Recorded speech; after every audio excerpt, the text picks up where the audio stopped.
हिंदू धर्म में वर्ष भर अनेक पूर्णिमाएं आती हैं, परंतु शरद पूर्णिमा का स्थान सबसे विशेष माना जाता है। ये पूर्णिमा आश्विन मास के शुक्ल पक्ष की अंतिम तिथि को आती है, जब चंद्रमा अपनी संपूर्ण 16 कलाओं से युक्त होकर आकाश में प्रकट होता है। ये रात्रि अत्यंत शुभ, पवित्र और वैज्ञानिक दृष्टि से भी लाभकारी मानी जाती है।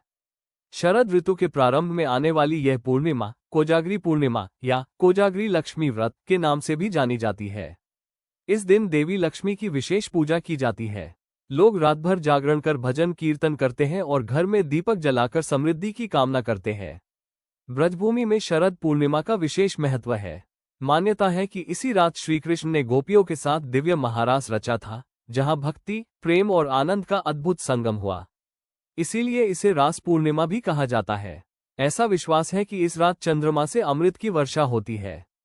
इसलिए लोग खीर या दूध से बने प्रसाद को खुले आसमान के नीचे रखकर चंद्र किरणों से स्पर्श कराते हैं, जिसे अमृत खीर कहा जाता है।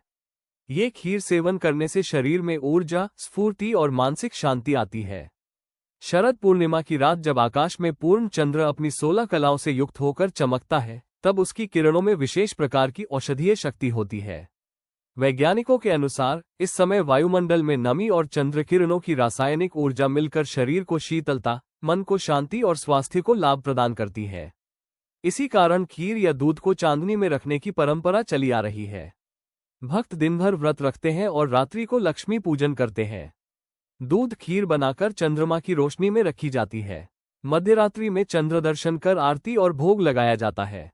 तत्पश्चात अमृतमय खीर को प्रसाद के रूप में ग्रहण किया जाता है। शरद पूर्णिमा केवल एक धार्मिक पर्व नहीं, बल्कि यह आध्यात्मिकता, आरोग्य और समृद्धि का संगम है। ये रात हमें ये संदेश देती है कि जब चंद्रमा अपनी पूर्णता पर होता है, तब वह संपूर्ण सृष्टि को शीतलता देता है। उसी प्रकार हमें भी अपने जीवन में प्रेम, शांति और दया के प्रकाश से दूसरों के जीवन को आलोकित करना चाहिए।